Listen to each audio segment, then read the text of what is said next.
ಜಮ್ಮು ಕಾಶ್ಮೀರದಲ್ಲಿ ಕಾಶ್ಮೀರಿ ಪಂಡಿತರ ಹತ್ಯಾಕಾಂಡದ ಕೇಸ್ಗಳು ರೀಓಪನ್ ಆಗ್ತವ. ಹೆಂಗೆ ರಾಷ್ಟ್ರಮಟ್ಟದ ತನಿಖೆಗೆ NIA ಅಂತಿದೆಯಲ್ಲ, ಹಾಗೆ ಕಾಶ್ಮೀರದಲ್ಲಿ SIA ಅಂತಿದೆ. Special investigation, NIA special investigation ರೀತಿಯಲ್ಲಿ SIA ಅವರು ಮಾಡ್ತಾರೆ. ಸ್ಪೆಷಲ್ ಇನ್ವೆಸ್ಟಿಗೇಷನ್ ಏಜೆನ್ಸಿ ಅವ್ರ ಕೇಸ್ಗಳನ್ನು ಒಂದೊಂದಾಗಿ ರೀಓಪನ್ ಮಾಡ್ತಾ ಇದ್ದಾರಂತೆ. ಯಾವ್ಯಾವ ಕೇಸು ಲಿಸ್ಟೇ ಇದೆ. Neelkanth Ganju, justice Neelkanth Ganju murder case. Tika Lal Taploo Jammu ಕಾಶ್ಮೀರದ BJP ಉಪಾಧ್ಯಕ್ಷರಾಗಿದ್ದರು, ಅವರ ಮರ್ಡರು.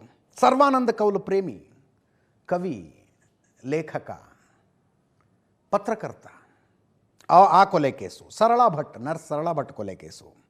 ವಂಧಮಾ ಹತ್ಯಾಕಾಂಡ, 23 ಕಾಶ್ಮೀರಿ ಪಂಡಿತರನ್ನು ಒಂದೇ ಊರಿನಲ್ಲಿ ಒಂದೇ ಸಲ ಕೊಲ್ಲಲಾಗಿತ್ತು.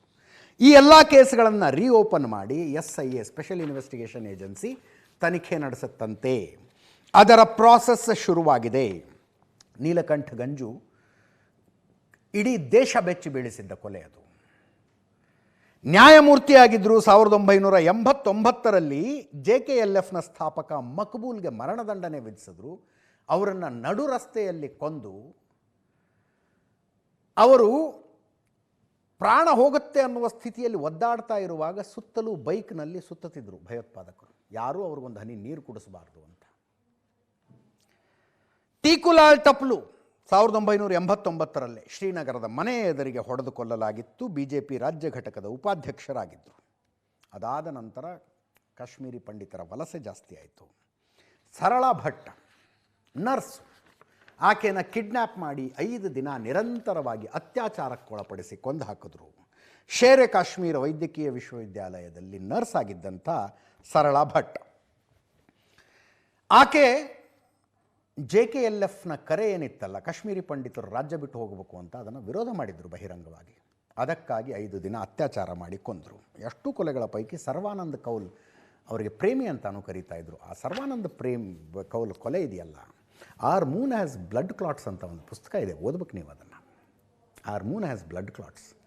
ಸರ್ವಾನಂದ ಕೌಲ್ ಪ್ರೇಮಿ ಜಾತ್ಯತೀತತೆ ಅನ್ನುವ ಭ್ರಮೆಯನ್ನು ತಲೆಗೆ ತುಂಬಿಕೊಂಡು ಬದುಕ್ತಾ ಇದ್ದ ಲೇಖಕ. ಭ್ರಮೆ ತಲೆಗೆ ತುಂಬಿಕೊಂಡಿದ್ದ ಲೇಖಕ.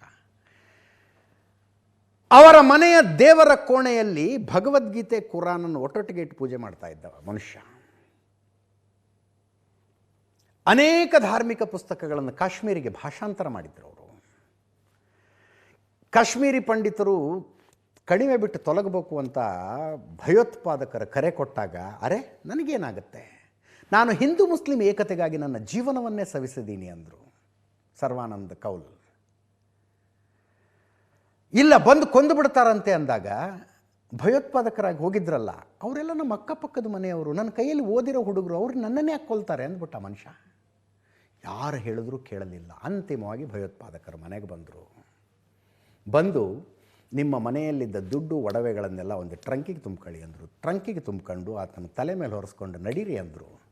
ಸರ್ವಾನಂದ್ ಕೌಲ್ ಮಗ ಹೇಳ್ತಾನೆ, ಅಪ್ಪಂಗೆ ವಯಸ್ಸಾಗಿದೆ, ಇದನ್ನು ಟ್ರಂಕ್ ನಾನು ಹೊತ್ಕೊಂಡು ಬರ್ತೀನಿ. ಹೊತ್ಕೊಂಡು ಹೋಗ್ತಾರೆ. ಅರ್ಧ ಮುಕ್ಕಾಲು ಗಂಟೆ ಆದಮೇಲೆ ಎಲ್ಲೋ ದೂರದಿಂದ ಗುಂಡಿನ ಸೌಂಡ್ ಬರುತ್ತೆ, ಢಮ್ ಢಮ್ ಅಂತ 2 ಗುಂಡಿನ ಶಬ್ದ. ಮನೇಲಿ ಹೆಣ್ಮಕ್ಳಷ್ಟೇ ಇದ್ದಾರೆ. ಹೋಗೋದಕ್ಕೆ ಧೈರ್ಯ ಇಲ್ಲ ಅವ್ರಿಗೆ. ಬೆಳಗ್ಗೆ ಎದ್ದು ಹುಡುಕ್ತಾ ಹೋದರೆ ಒಂದು ಮರಕ್ಕೆ ಅವರಿಬ್ಬರನ್ನು ಕಟ್ಟಿ ಹಾಕಿ ಗುಂಡು ಹೊಡೆದಿದ್ದರು. ಸರ್ವಾನಂದ್ ಕೌಲ್ ಪ್ರೇಮಿ ಜಾತ್ಯತೀತತೆ ಅನ್ನುವ ಭ್ರಮೆಯನ್ನು ತಲೆಗೆ ತುಂಬಿಕೊಂಡು ಬದುಕ್ತಾ ಇದ್ದಂಥ ಲೇಖಕ. I am not exaggerating. Bhagavad Gita, ಕುರಾನನ್ನು ಎರಡನ್ನೂ ದೇವರ ಮನೆಯಲ್ಲಿಟ್ಕೊಂಡು ದಿನನಿತ್ಯ ಪೂಜೆ ಮಾಡ್ತಾ ಇದ್ದ ಮನುಷ್ಯ. ಇವರೆಲ್ಲರ ಕೊಲೆ ಪ್ರಕರಣಗಳ ತನಿಖೆ ಮತ್ತಾಗುತ್ತಂತೆ.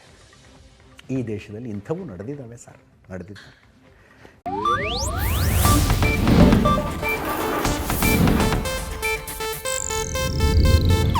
ಇದು ಏಷ್ಯಾನೆಟ್ ನ್ಯೂಸ್ ನೆಟ್ವರ್ಕ್ ಪ್ರಸ್ತುತಿ.